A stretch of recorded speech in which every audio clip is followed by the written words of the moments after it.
아담은 인류 역사상 최고 인간이었지만 죄를 지은 것 때문에 자신도 망하고 세상에도 저주를 끼치고 온 인류에게 해를 끼쳤습니다. 우리는 죄를 짓지 말아야 됩니다. 근데 우리는 연약해서 죄를 짓습니다. 그러니까 죄를 지은 것, 그 지은 죄에 대해서는 우리는 죄를 용서받아야 됩니다. 그래서 우리는 예수님을 믿고 죄를 용서받아야 되고, 죄를 용서받기 때문에 죄를 지어도 되는 것이 아니라 죄를 용서받기 때문에 더욱더 하나님이 죄를 그렇게 싫어하시니까 죄를 멀리하며 살아야 되는 겁니다. 근데 우리는 아담이 죄를 지은 모습을 보면서 그렇게 온전한 인간 아담이, 또 그렇게 권세 있고 그렇게 행복하게 살았던 아담이 도대체 무엇 때문에 선악과를 먹는 죄를 지었을까 하는 것을 생각해 보지 않을 수 없습니다. 아담이 선악과를 먹고 타락한 것은 우리들에게 굉장히 중요한 교훈을 줍니다. 이것은 일종의 실패학입니다. 다른 사람이 실패한 것을 보고 나는 그것을 피해서 실패하는 것을 피할 수 있게 되기 때문입니다. 아담은 왜 선악과를 먹었을까요? 아담이 하나님의 말씀을 무시했기 때문입니다. 아담은 왜 하나님 말씀을 무시했을까요? 아마 두 가지 이유 때문일 겁니다. 하나는 나를 사랑하시는 하나님이, 내가 그렇게 하나님의 뜻을 이루어드리며 하나님의 은혜 안에 잘 살고 있는데 하나님이 내가 선악과 하나 먹는다고 벌을 주실까? 나는 하나님의 사랑을 이렇게 받고 나는 이렇게 훌륭한 인간이니까 그 정도 죄는 지어도 괜찮지 않을까 하고 생각했기 때문일 가능성이 굉장히 높습니다. 이건 우리가 지난번에 살펴봤죠. 자, 또 하나는 하나님보다 다른 사람 혹은 다른 존재를 더 먼저 생각했기 때문에 선악과를 먹은 겁니다. 그러면 아담이 하나님보다 더 먼저, 더 중요하게 생각한 게 뭐였을까요? 두 가지 생각할 수 있습니다. 하나는 자기 자신입니다. 아담이 내가 이걸 하고 싶다면 나를 위해서 내가 좀 해도 되는 것이 아닐까? 아담이 자기 자신을 하나님 말씀보다 먼저 생각하면 하나님 말씀을 무시하고 선악과를 먹게 되는 겁니다.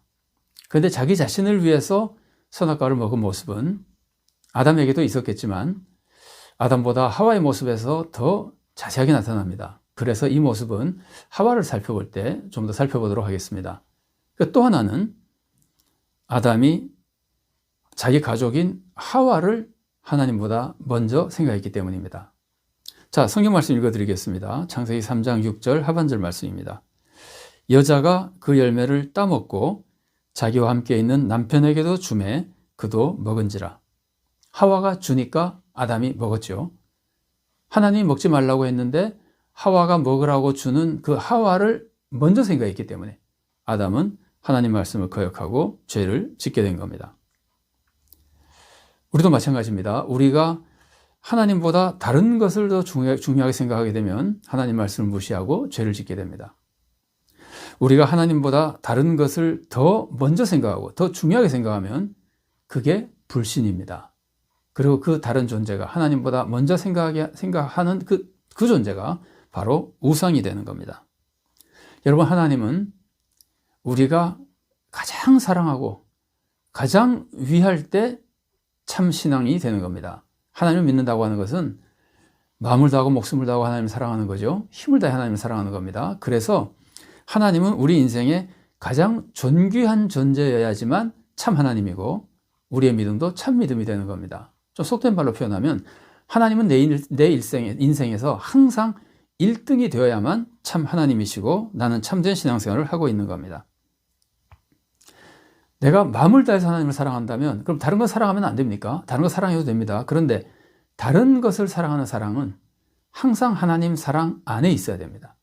내가 부모를 사랑하든 가족을 사랑하든 직장을 사랑하든 교회를 사랑하든 그 모든 사랑은 하나님 사랑 안에 있어야 되고 하나님 사랑을 향해 있어야 됩니다. 하나님 사랑을 거스르면 안 됩니다.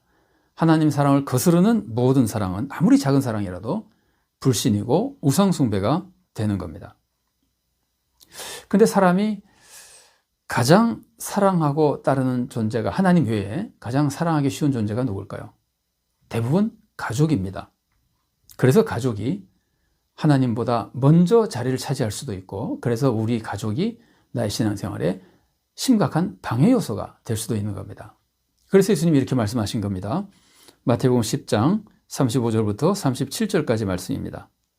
내가 온 것은 사람이 그 아버지와 딸이 어머니와 며느리가 시어머니와 불화하게 하려 함이니 사람의 원수가 자기 집안 식구리라. 아버지나 어머니를 나보다 더 사랑하는 자는 내게 합당하지 아니하고 아들이나 딸을 나보다 더 사랑하는 자도 내게 합당하지 아니하며. 하나님이 가족을 사랑하지 말라는 것이 아니라, 예수님이 가족을 사랑하지 말라고 가르쳐주시는 것이 아니라, 가족을 사랑하는 것 때문에 가족을 하나님보다 앞서 두다가 하나님을 제대로 믿지 못하는, 믿음에서 멀어지게 되는, 신앙을 버리게 되는 것을 경고하시는 말씀입니다. 여러분, 사실 가족이 방해하면 우리는 신앙을 지키기가 정말 어렵습니다. 한국 교회사에서 가장 위대한 신앙의 선조 중에 한 분이 주기철 목사님입니다. 주기철 목사님은 그 어려운 시기에 신사참배를 거부하고 한국교회를 바른 믿음으로 이끌었습니다. 주기철 목사님이 신사참배를 거부하니까 일제는 가족을 탄압하고 교회를 탄압했습니다. 주기철 목사님이 신사참배를 거부하는 것 때문에 나이 드신 어머님이 고생하시고 처자식들이 고생했습니다. 이때 만일 어머니가 너 신사참배 거부하는 것 때문에 너무 힘들다고 하소연한다든가, 사랑하는 아내가 목사님이 그렇게 하셔서 우리 가족이 너무 힘들고 교회도 너무 힘들다고 하거나 자꾸 이렇게 말을 만일 했다면 주기철 목사님이 참 신사참배 거부하기가 쉽지 않았을 겁니다. 그런데 감사하게도 어머님이나 아내나 주기철 목사님의 가족들이 주기철 목사님을 적극적으로 지지하고 지원해주고 격려해줬습니다. 절대로 패하지 말라고, 믿음을 지키라고, 특히 오정모 사모님 강력하게 주기철 목사님을 지지하고 권했습니다. 심지어 주기철 목사님이 순교하셨다는 소식이 전해졌을 때 오정모 사모님은 우리 목사님이 드디어 승리하셨다고 그거에 대해서 오히려 감사했습니다. 그 정도로 가족들이 지원해줬기 때문에 주기철 목사님도 더 힘차게 믿음을 지킬 수 있었던 겁니다. 가족은 우리의 신앙생활을 잘 도와줄 수도 있고 신앙생활에 방해가 될 수도 있는 겁니다. 그 이유는 우리가 가족을 사랑하기 때문에 잘못하면 가족을 하나님보다 먼저 놓는 바람에 가족 우상 숭배에 빠지거나 불신에 빠질 위험이 있기 때문입니다. 또 가족이 그렇게 하지 않아도, 가족은 적극적으로 지원을 해줘도 내 스스로가 마음이 약해져서 가족 생각에 빠져서 가족을 위해서 가족을 먼저 생각하고 하나님을 또 믿음을 버릴 위험도 있습니다. 여러분, 우리나라 한국 교회에 굉장히 심각한 문제가 됐던 것 중에 하나가 담임 목사 대물림, 담임 목사 직 대물림 같은 건데, 우리가 소위 교회 세습이라고 많이 표현합니다. 교회 세습이라는 것은 사실 말이 안 되는 거기 때문에 올바른 표현이 아닙니다만은 그냥 많이 쓰니까 표현하는데, 여러분, 이 교회 세습이라고 하는 것이 어떤 분은 자식 사랑 때문에 이런 실수에 빠질 수 있습니다. 자식 사랑 때문에 공정하게 담임 목사를 청빙하지 않고 영향을 미쳐서 자식에게 목사직을 대물림한다면은 그것은 하나님보다 자식을 앞세우는 우상숭배, 자식 우상숭배, 불신에 빠진 겁니다. 그러니까 이만큼 우리가 하나님보다 다른 것을 앞세우면 무서운 죄에 빠지게 되는 겁니다. 그래서 생각해 보십시오. 그럼 하나님을 버리고 가족을 사랑하기 때문에 하나님을 버리고 가족을 먼저 위해 주면 가족이 잘 될까요? 잘 되지 않습니다. 하나님을 버리고 가족을 먼저 위하면 하나님도 잃게 되고 가족도 잃게 됩니다. 하나님이 모든 축복과 은혜가 사라지기 때문입니다. 오히려 하나님을 따르며 하나님 뜻 안에서만 가족을 사랑할 때 하나님도 얻게 되고 하나님의 사랑이 임해서 하나님의 은혜 속에 가족도 더 귀하고 복된 가정이 될 수 있는 겁니다.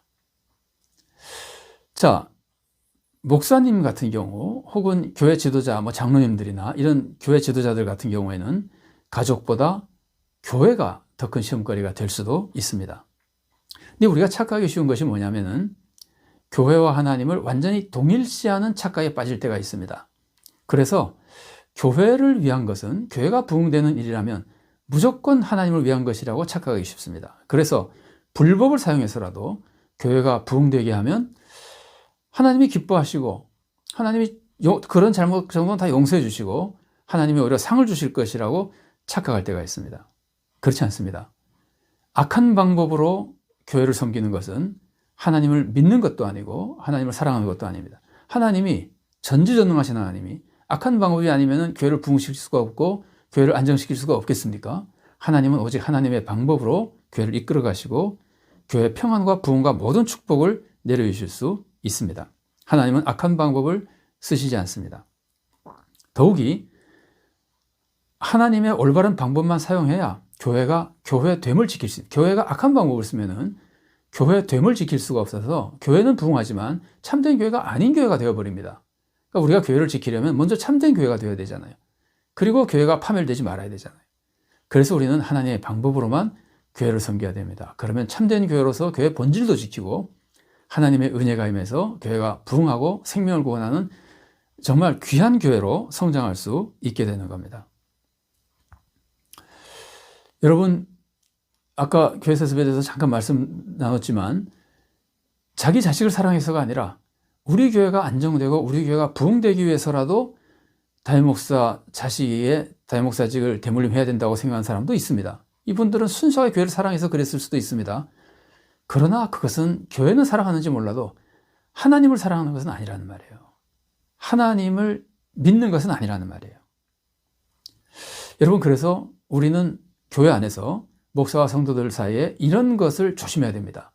성도들은 목사가 성도들을 위해서 혹은 교회를 위해서 하나님의 뜻을 어겨서라도 우리가 좋아하는 것을 해달라고 강요하면 안 됩니다. 그러면 목사님이 교회를 하나님보다 앞세우다가 실수할 수 있습니다. 반대로 목사님은 자기 스스로 교회를 위해서 하나님의 뜻을 어기는 악한 방법을 쓰면 안 됩니다. 그래서 목사는 항상 하나님을 최우선으로 두고 하나님 뜻 안에서만 교회를 섬겨야 되고, 성도들도 하나님 말씀만을 최우선으로 두고, 심지어 목사님의 말씀이라 하더라도 하나님 말씀과 다르면 따르지 않아야 되는 겁니다. 성경만 따라야 되는, 성경에 나오는 하나님의 진리의 말씀만 따라야 되는 겁니다. 여러분, 우리가 종교개혁의 표어들을 여러 알고 있잖아요. 그 중에 하나가 오직 성경이죠.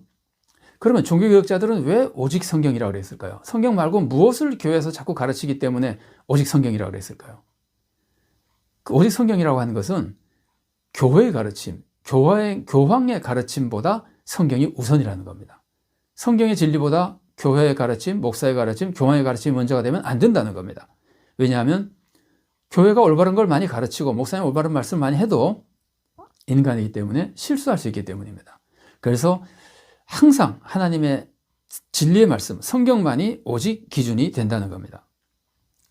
그래서 교회는 오직 하나님의 뜻만 가르쳐야 되고, 성도들은 오직 하나님의 말씀만을 최우선으로 해서 신앙생활을 해야 되는 겁니다. 교회가 조금이라도 하나님 말씀이 아닌 인간의 뜻을 따르려고 하면 성도들은 오직 성경을 중심으로 사람의 말을 거부해야 되는 겁니다. 목사님 먼저 잘해야 되고 하나님 말씀만 따라야 되고, 성도들도 그것을 분별하며 또 목사님께 하나님 말씀만 전하도록 지지하고 격려해 드려야 되는 겁니다. 아담은 하나님의 말씀만을 절대 복종해야 되는데 오히려 하와를 먼저 세우고 하와의 말을 듣고 하나님 말씀을 거부했다가 죄를 짓고 무서운 파멸에 빠지게 됐던 겁니다. 우리는 하나님 말씀에 절대 복종해서 어떤 다른 사람의 말도 따르지 않고 가족이나 목사나 교회나 다른 것을 하나님 앞에 두지 말고 하나님을 최우선으로 하며 하나님의 영광을 위해서 하나님의 뜻을 따르는 가운데 하나님을 영화롭게 하고 하나님의 은혜와 축복을 나도 받을 뿐 아니라 진정으로 내가 사랑하는 가정과 교회와 나라에 하나님의 축복을 끼쳐주는 복된 성도로 살아갈 수 있기를 바랍니다.